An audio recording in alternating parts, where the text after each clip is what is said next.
नमस्कार दोस्तों, एक बार फिर से आप सभी का स्वागत है। आप सभी का एक बार फिर से स्वागत है मिशन इंस्पेक्टर बैच में।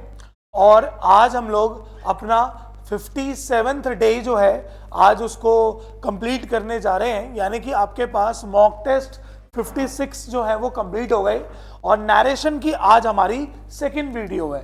अगर मैं बात करूं तो हमने देखा था कि नरेशन का मैं ऑलरेडी आपको बता चुका हूं कि 3 हमारी टोटल वीडियोस आएगी, जिसमें से हमारे पास एक क्लासेस हम ऑलरेडी ले चुके हैं और 2 क्लासेस हमारी बच रही है हमारी। ठीक है, आज एक कंप्लीट हो जाएगी और एक नेक्स्ट क्लास में आपको मिलेगी। फिर आपका नरेशन का भी जो चैप्टर होगा वो ओवर हो जाएगा। और मैंने आपको हर चैप्टर्स के ऑलमोस्ट 2 से 3 क्लासेस मैंने आपको पढ़ा दी है। आप इसको पढ़ो और इसको सॉल्व करो अच्छे से। 1-2 चीजें बच्चों क्या हो रही है, जिन बच्चों का सीजीएल का एग्जाम क्लियर हुआ होगा स्पेशली मैं उनके लिए बोल देता हूं कि भाई ये जो आजकल यूट्यूब पे चल रहा है ना एसएससी स्कैम 2024 और ये और वो सीजीएल स्कैम, कैसे एक बच्चों का, भाई ये कुछ मैथ्स के ऐसे टीचर होते हैं ऑनलाइन, में किसी का नाम नहीं लूंगा, लेकिन आप सबको पता है उनको नेता बनना होता है। ठीक है ना, उनको आगे जाके किसी न किसी पार्टी के टिकट चाहिए। जैसे आपको ऑलरेडी पता ही है ये बात कि जो टीचर्स हैं वो आजकल पार्टियां ज्वाइन कर रहे हैं ना। तो आप अपनी पढ़ाई करो, कंट्रोवर्शियल चीज़ों में मत फंसो। कोई किसी के बारे में क्यों, इंग्लिश का कोई टीचर क्यों नहीं आता है बोलता, हमारे यहाँ जो मैथ्स के टीचर पढ़ाते हैं वो क्यों नहीं कोई कंट्रोवर्शियल बात बोलते। ठीक है ना, तो इन लोगों को आगे इनको आगे सबको लीडर्स बनना है, इसलिए वो ये सब बातें करते हैं, कंट्रोवर्सी क्रिएट करते हैं और पता नहीं क्या क्या बोलते हैं। आई डोंट नो, छोड़ो, क्योंकि सही बात है जिन्होंने खुद ने सीजीएल नहीं दिया और भी बहुत सारे ऐसे टीचर्स हैं। कहने का मतलब क्या है कि ये सब बातें करने का क्या फायदा है। कोई स्कैम हुआ है, कुछ हुआ है, एसएससी उसको खुद देखेगा इस बात को लेकर। हाँ, आप टीचर अगर आप इतने ही अच्छे हो सारे, तो आप क्यों ना सारे मिलजुल के वो सारी चीजें सॉल्व करो। आप एक ही दूसरे के ऊपर एलिगेशन लगाते रहते हो, वो आपको कुछ बोलता है, ये आपको कुछ बोलता है, उस पर तुम रील्स बनाने लग जाते हो। यही तुम्हारा चलता है शुरू से आखिरी तक। वो तो शुक्र मानो ऑनलाइन चीजें आ गई हैं, वरना ऑफलाइन में तुम्हें यार पूछेगा कौन, पता नहीं क्या करते हैं। मैं सिर्फ उनको बता रहा हूँ भाई जो बच्चे मेरे से भी पढ़ते हैं खासकर। ठीक है, अपना दिमाग मत लगाओ किसी भी चीज में। और एक बात बताओ, मैथ्स की ज्यादा वेटेज होती है, इंग्लिश की ज्यादा वेटेज होती है? इंग्लिश की होती है, फिर भी कोई कुछ नहीं बोलता इंग्लिश का टीचर ऑनलाइन आके। पढ़ाई करो अपना, ठीक है, इन सब चीज़ों में मत दिमाग लगाओ। एक आधा बच्चा मुझे आके बोलता है कि सर क्या पेपर दोबारा होगा? अच्छा, किसी ऐसे कोई भी आके कुछ भी बोल के चला जाएगा, ये सब नहीं है। हाँ, जैसे नॉर्मलाइजेशन वाली बात है, वो एक वैलिड बात है कि एसएससी को भाई जो आंसर्स हैं, जो बच्चों के एग्जैक्ट नंबर हैं, वो रिवील कर देने चाहिए। समझ गए ना, वो एक अलग बात है। लेकिन तुम बात ही किसी और टॉपिक पे लेके चले जाते हैं। ठीक है, तो भाई अपनी पढ़ाई करो, पढ़ाई से ज्यादा बेटर और कोई चीज नहीं है। इन सब चीजों में दिमाग लगता रहेगा और आप इन्हीं में फंसे रह जाओगे खाम खा के। ठीक है, अपनी पढ़ाई करो कंटिन्यू। चलो भाई, हम तो अपना शुरू करते हैं भाई आज की क्लास। फिर से आप लोग भी आंसर्स देना भाई मेरे साथ के साथ, जो बात समझ में नहीं आएगी वो जरूर पूछना। स्टेटमेंट पढ़ो क्या लिखा हुआ है। The poor examinee said, oh God take pity on me. आप सबसे पहले पढ़ो यहाँ पर क्या लिखा था, मी। हमें पता है फर्स्ट पर्सन चेंज होता है, बिल्कुल होता है सर, यानी कि सब में मी लिखा है, बहुत अच्छी बात है। उसके बाद गॉड से आस्क कर रहा है, ये वाला सेंस बिल्कुल नहीं पड़ता। उसके बाद इनवॉकिंग गॉड कर रहा है, बिल्कुल सेंस नहीं है। इम्प्लॉर्ड हिम टू टेक नहीं है। उसके बाद लिखा हुआ है एक्सक्लेम्ड दैट, उसके बाद लिखा हुआ है प्रेड। तो आपको साफ साफ पता चल रहा होगा कि जो बंदा है वो भगवान से क्या कर रहा है, प्रे। ठीक है ना, तो God to take pity on me. So first का करेक्ट आंसर कौन सा हो जाएगा? First is the right option. The teacher said to Mahesh, congratulations, wish you success in life. सबसे पहले आप पढ़ो, एक में बोल रहा हुआ है द टीचर कॉन्ग्रेचुलेटेड महेश, हो सकता है। द टीचर विश्ड कॉन्ग्रेचुलेटेड नहीं हो सकता। सेड और कॉन्ग्रेचुलेशंस नहीं हो सकता। ये हो सकता है। ठीक है, अब इसमें और इसमें सेंस देखिए। इसमें एंड के बाद दोबारा सेड लगाया, जो कि कोई मायने नहीं रखता। इसमें आपके पास ग्रामर का वो कंसेप्ट लग जाता कि जब एंड से पहले V2, एंड के बाद में भी V2। सो करेक्ट आंसर कौन सा हो जाएगा? Fourth is the right option. आया समझ में? The teacher congratulated Mahesh and wished him success in life, है ना? चलिए next question. Pavan said to me if I hear any news I will call you. सबसे पहले पढ़ो बच्चों, यहां पर भी इफ आ गया। आपको कभी भी ना जैसे किस टाइप के क्वेश्चन मिले, चलो वो तो बनाना ही है आपको, लेकिन आप ध्यान रखना आपको वर्ब से आधी बातें ठीक कर लेनी है। वर्ब के कैसे ठीक कर लेनी है सर? हर्ड वर्ब की कौन सी फॉर्म है? First form. हमें पता है सर फर्स्ट फॉर्म का आंसर किस में आता है? V2 में आता है। विल, हमें पता है विल का आंसर किस में आता है भाई? वुड में आता है। पहले में पढ़ो, हर्ड इसमें है, विल इसमें है, गलत है। दूसरा विल हियर और विल, गलत है। तीसरा हैड हर्ड, गलत है। चौथा हर्ड और वुड, बिल्कुल क्या है भाई? सही है ना? यानी कि हमने सिर्फ वर्ब से सेंटेंस को क्या कर दिया? ठीक कर दिया। चलिए फोर्थ सेंटेंस पढ़ेंगे और एक बार आंसर देंगे कि Walter said I can not do it now. तो नाउ का आपको आंसर पता है किसमें आता है? देन में। नाउ का नाउ गलत हो गया, नाउ का नाउ गलत हो गया, नाउ का देन सही हुआ। अब यहां पर सेड है तो यहां पर क्या नहीं होगा? सेज। तो ऑप्शन कौन सा बच गया बच्चों? Fourth is the right option. Walter said that he could not do it then. समझ गए? सो फोर्थ का करेक्ट आंसर कौन सा है? Fourth is the right option. अगला, he said to the interviewer could you please repeat the question. पढ़ो क्या लिखा हुआ है? He requested the interviewer, requested the interviewer और रिक्वेस्टेड द इंटरव्यूअर, सब में सेम है। बट आप पढ़ो इसमें रिक्वेस्टेड और प्लीज दोनों वर्ड आ गए, यानी कि पहला ऑप्शन गलत है। ठीक है, उसके बाद टू प्लीज का कोई सेंस नहीं होता। अब इसमें और इसमें पढ़ लो, इसमें कुड यू प्लीज बोल रहा था तो कुड का आपको ही बनाना था और ही के बाद वापस कुड ही ऑप्शन रखना था। So fourth is the right option. कौन सा हो जाएगा? Fourth is the right option, यानी कि फिफ्थ का आंसर हो जाएगा फोर्थ। नेक्स्ट पढ़ते हैं, नेक्स्ट में क्या गलती हो जाएगी? The tailor said to him will you have the suit ready by tomorrow evening. सबसे पहले पढ़ो क्या लिखा हुआ था? Said to. सेड टू का answer asked him, asked him, asked him और आस्क्ड हिम। और दूसरा आस्क्ड आ गया, दैट कनेक्टर नहीं आएगा, दैट कनेक्टर नहीं आएगा। अब इसमें और इसमें आप लोग डिफरेंस देख लो, यहां पर लिखा हुआ था विल और यहां पर भी लिखा हुआ था विल, यानी कि ये भी ऑप्शन गलत हो गया। तो आंसर हो जाएगा क्या? वुड। तो वुड हैव। आई बात समझ में? क्या हो जाएगा? Would have. और बच्चों यहां पर ये जो हैव है ना, ये वर्ब की फर्स्ट फॉर्म है, ध्यान रखना। और जो वुड होता है वो एक मोडाल्स होता है, सभी मोडाल्स के साथ वर्ब की फर्स्ट फॉर्म आती है। पता चले आपने मोडाल्स के साथ हैड लगा दिया, मोडाल्स के साथ क्या लगा दिया भाई? हैड। समझ जाना ये क्या हो जाएगा? गलत। ठीक है, चलिए नेक्स्ट पढ़ते हैं। Seven sentence. He said to her what a cold day. बनाओ जरा, कैसे बनेगा? सबसे पहले व्हाट अ कोल्ड डे ना, इसका आंसर टोल्ड में नहीं बनता, ये वाला ऑप्शन गलत है। इसमें और इसमें पढ़ लो, एक्सक्लेम्ड के साथ विद लिखता अगर सॉरोफुली लगाता, गलत। अब इसमें और इसमें डिफरेंस चेक कर लो, इसमें हमारे पास वेरी नहीं है, इसमें हमारे पास वेरी है, यानी कि ये ऑप्शन भी गलत। तो second is the right option. He exclaimed that it was a cold day, right. चलिए आगे बढ़ते हैं। David said to Anna Mona will leave for her native place tomorrow. Tomorrow का टुमारो आंसर नहीं होता बच्चों, ये वाला ऑप्शन गलत। टुमारो का नेक्स्ट डे होता है, बिल्कुल सही है। टुमारो का टुमारो नहीं होता, टुमारो का नेक्स्ट डे होता है। अब सेकंड में और फोर्थ में आप लोग डिफरेंस देखिए क्या लिखा हुआ था। तो विल लिखा हुआ था, विल का आंसर क्या होता है भाई? Would. So fourth is the right option. क्या हो जाएगा भाई? Fourth is the right option.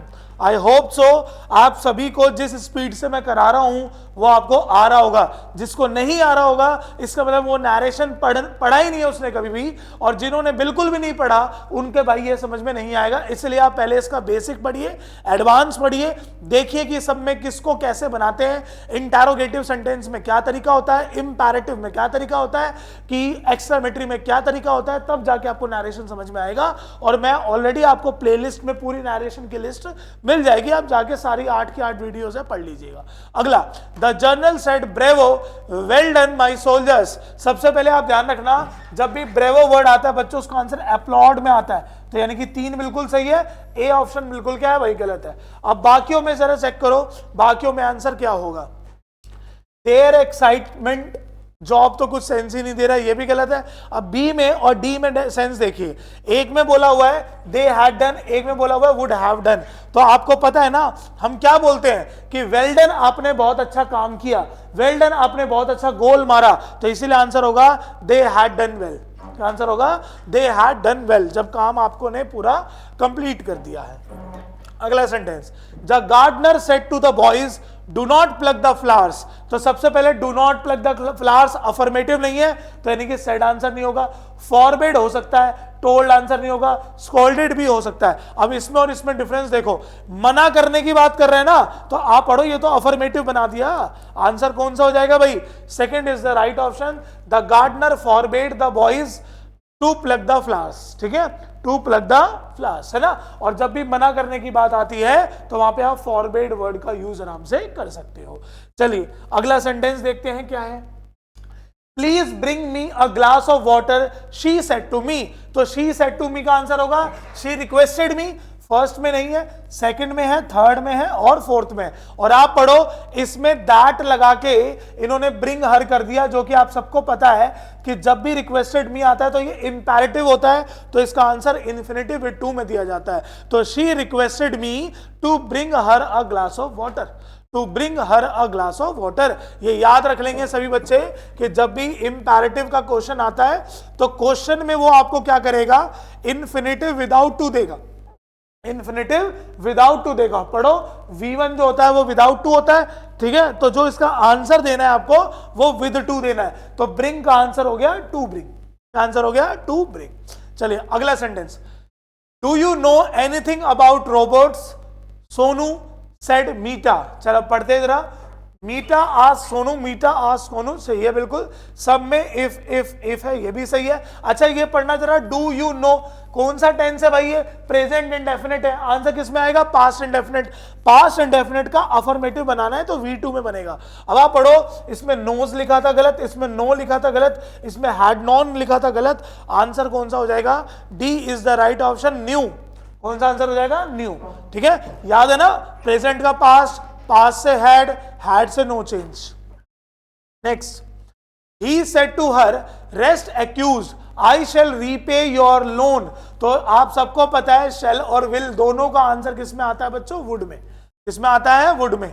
पढ़िए, इसमें वुड है, इसमें वुड है, इसमें माइट है गलत है, और इसमें तो नहीं है। ठीक है, अब पहले में और दूसरे पढ़ो, क्या ऑप्शन है हमारे पास? इसमें टोल्ड लिखा हुआ है और आपको पता है साफ बोल देता एश्योर्ड, तो आंसर वर्ब की कौन सी फॉर्म में देना था? सेकंड फॉर्म में। He assured her that he would repay her loan. 13 का करेक्ट आंसर हो जाएगा first is the right option. क्या हो जाएगा?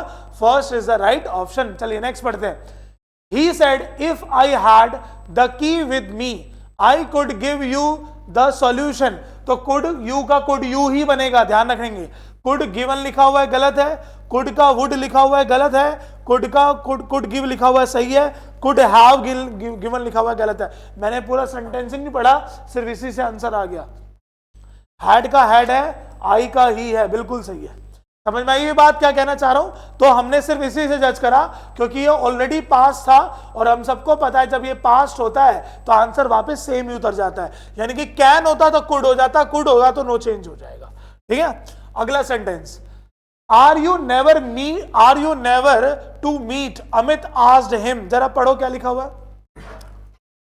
Amit questioned him, Amit wondered whether, Amit said weathered और अमित आज। ठीक है, सबसे पहले सेड आंसर नहीं होता, बाकी पढ़ लो क्या लिखा हुआ है भाई। इसमें एवर लिखा हुआ है, ये भी गलत हो गया हमारे पास।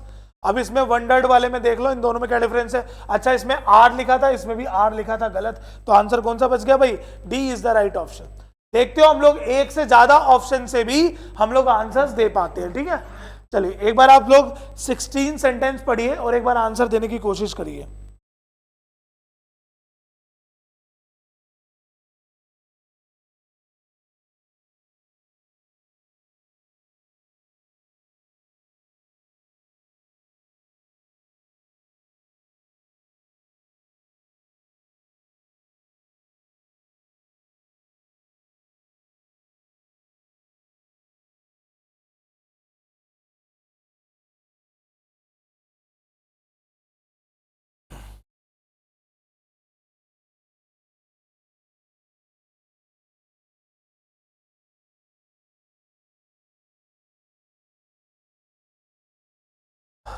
बताओ भाई। they said to him we shall visit your house tomorrow। tomorrow का आंसर आपको पता है next day, next day, next day और नेक्स्ट डे। शेल का आंसर आपको पता है किस में आता है, वुड में, तो विल लिखा हुआ है गलत, इसमें तो एक्सप्रेस लिखा हुआ है गलत, इसमें माइट लिखा हुआ है गलत। एक ही ऑप्शन सही है, कौन सा, D is the right option. कौन सा होगा भाई, D is the right option. आसान है ना। चलो अगला पढ़ते हैं। वर्ब से क्वेश्चन ठीक करे जाते हैं बहुत बार, है ना। Krishna said to his friends let us go for a movie. Krishna suggested, proposed, propose, suggested. जरा देखो बच्चों दोनों में क्या डिफरेंस है। शुड शुड शुड शुड ये भी सही है, that that that, they they they. अच्छा ये डिफरेंस है, देखो ध्यान से भाई। Suggested, propose, propose to, suggested to. ध्यान रखेंगे जब हम किसी को एडवाइज करते हैं तो कभी भी आई एडवाइज्ड टू यू नहीं बोलते, आई एडवाइज्ड यू बोलते हैं। लेकिन जब हम किसी को सजेस्ट करते हैं तो आई सजेस्टेड टू यू बोलते हैं। Same I proposed to you बोलते हैं। मतलब सजेस्टेड और प्रपोज्ड अपने साथ टू फॉलो करते हैं अगर उनके जस्ट बगल में कोई पर्सन आता है। यानी कि ए ऑप्शन और बी ऑप्शन दोनों गलत है। अब इसमें और इसमें देख लो क्या है, तो late us go for a movie यानी कि मनाने की बात कर रहा है, तो आंसर क्या हो जाएगा भाई, third is the right option. हालांकि ये दोनों ऑप्शन सही है, लेकिन जब हम किसी को मनाने की बात करते हैं तो वहां पर आंसर प्रपोज होता है, और जब हम किसी को कोई सलाह देते हैं तो वहां पर आंसर क्या होता है भाई, सजेस्ट हो जाता है। तो कौन सा आंसर करेक्ट हो गया, third is the right option. मैं बच्चों हर बार अपने सभी बच्चों को ये जरूर बताता हूं कि जो लेट के क्वेश्चंस होते हैं वो दोनों चैप्टर्स वाले इंपॉर्टेंट होते हैं। यानी कि जो वॉइस में लेट को चेंज करा जाता है और जो नरेशन में चेंज करा जाता है, ये दोनों क्वेश्चंस हमारे जरूरी होते हैं। आप अच्छे से इनको पढ़ लो, ठीक है। अगला, he said oh that I had the wings of a bird। पढ़ो क्या लिखा हुआ है, proposed to लगा दिया, गलत है, पर्सन थोड़ी ना। wished है, wished that है, that है, that है। might का कोई सेंस नहीं है, could का कोई सेंस नहीं है। क्या आंसर आ जाएगा भाई, डी, क्योंकि यही सेम सेंस देना था जो हमारे पास लिखा हुआ था। क्लियर हो गया। तो he wished that he had the wings of a bird। चलिए अगला sentence 19th। My mother said to me, where are you going at this time of the day। सबसे पहले where लिखा हुआ है तो where चेक कर लो, यहां पर भी है, और where के साथ क्या नहीं आता, told नहीं आता। फिर से ये भी told नहीं आता। अब फर्स्ट में और थर्ड में पढ़ो, इसमें लिखा है I was, इसमें लिखा हुआ है was I। तो आपको पता है कि जब भी आप कनेक्टर यूज करते हो तो कंजंक्शन के बगल में आपको सब्जेक्ट यूज करना होता है, ना कि वर्ब यूज करनी होती है इसमें, ठीक है। तो ये वाला ऑप्शन गलत है, first is the right option. Answer हो जाएगा first is the right option. चलिए अगला चेक करिए, सेकंड, नेक्स्ट सेंटेंस क्या है।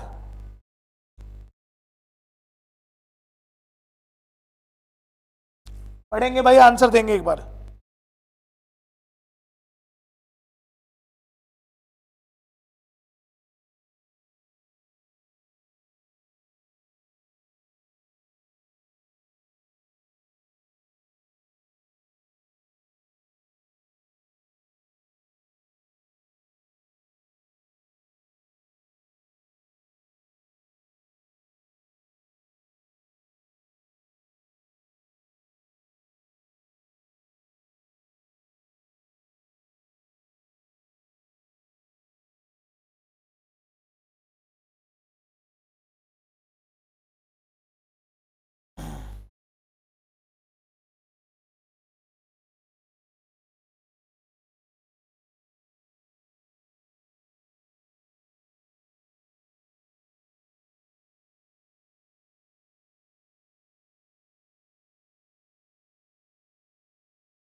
सॉरी दोस्तों, घर से कुछ मैसेज आ रहे थे।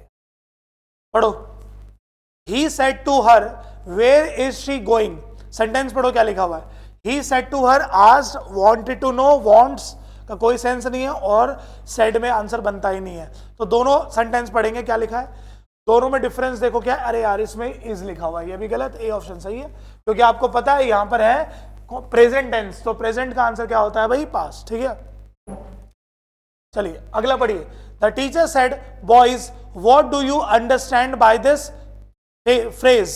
तो दिस का दिस नहीं होगा, दिस का दिस नहीं होगा, दिस का दैट, दिस का दैट, है ना।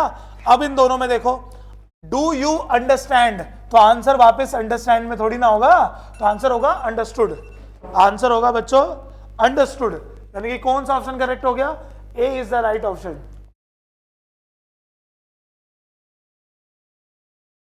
ठीक है, कौन सा करेक्ट हो गया भाई? First is the right option. अगला पढ़ते हैं। The teacher said Neha why are you late again today. तो टुडे का दैट डे होता है, टुडे का टुडे नहीं होता। इन तीनों में देख लो डिफरेंस क्या है। इसमें पहले वॉज है, ये भी गलत है। अब इसमें और इसमें डिफरेंस क्या है? सही में दोनों। Teacher teacher asked asked Neha Neha why she was late again that day. अच्छा, इसमें बच्चों पढ़ो क्वेश्चन मार्क लगा हुआ था भाई, ये भी थोड़ा ध्यान रखा करो, ठीक है? पेपर में कभी कंफ्यूज हो जाओ आप कि यार दोनों तो सेम ही ऑप्शन है, बट आप पढ़िए एक में क्वेश्चन मार्क लगा हुआ था, तो हमें यहां पर क्वेश्चन नहीं बनाना, क्योंकि इंटेरोगेटिव में क्वेश्चन होता है तो आंसर अफर्मेटिव में होता है। पढ़ो अगला। Rohit asked me have you read this novel. तो दिस का आंसर फिर से दैट में होता है, इसमें है, इसमें नहीं है, इसमें है, इसमें भी है। बाकी में पढ़ लो क्या लिखा हुआ है। कनेक्टर रोहित आस्क्ड मी आई, और हैव यू का आंसर हैड में ही तो होगा, कुड में भी नहीं होगा और वुड में भी होगा। तो कौन सा ऑप्शन करेक्ट हो गया? First is the right option. कौन सा हो गया भाई? First is the right option. चलिए अगला। She said I must have computer to prepare a PowerPoint presentation. बनाएंगे जरा सेंटेंस का क्या सेंस बनेगा? शी के बाद है हैड, तो इसमें तो मस्ट गलत हो गया। शी के बाद शुड गलत हो गया। शी के बाद मस्ट लेकिन हैड लिखा हुआ है। शी के बाद मस्ट और हैव लिखा हुआ है, यही सही है। अभी मैंने सिखाया था ये V2 होता है और मस्ट के बगल में V2 नहीं आता। तो कौन सा सही हो गया? Fourth is the right option. अगला पढ़ते हैं क्या लिखा हुआ है। He said I am glad to be here this evening। तो दिस का आंसर क्या हो गया भाई? दैट। एक ही ऑप्शन में, इसमें भी नहीं है, इसमें भी नहीं है, इसमें भी नहीं है। बाकी पढ़ लो। ही का ही, सेड का said, connector that. I subject के अकॉर्डिंग ही हो गया। आई एम ग्लैड का answer was glad. To be here का answer to be there. This evening का आंसर दैट इवनिंग। ठीक है, सो कौन सा ऑप्शन करेक्ट हो गया? First is the right option. First is the right option. तो भाई हमने यहां पर नरेशन की सेकंड क्लास जो है वो कंप्लीट करी है, और ये कंप्लीट बच्चों तब मानी जाएगी जब आपने भी इसके आंसर्स जो है वो टाइम टू टाइम दिए होंगे। ठीक है, आई होप सो आपको ये सारे क्वेश्चंस उन बच्चों के लिए तो बहुत ज्यादा बेनिफिशियरी है जिनको अपने एग्जाम के लिए कोई भी एक्सरसाइज कहीं पे नहीं मिलती। और आप देखो आपके पास तो 100 क्लासेस एक साथ है, अगर आप ये पूरा देख के एग्जाम में चले जाओ तो आपका कोई भी एग्जाम जो है वो रहने वाले में से नहीं है। ठीक है, चलिए बाकी मैं तो अपनी तरफ से पूरी कोशिश यही करता हूं कि आपको सारी चीजें टाइम टू टाइम सारी चीजें करवाऊं। ठीक है, चलिए मिलते हैं नेक्स्ट क्लास में। जय हिंद, जय भारत, गुड नाइट एवरीवन।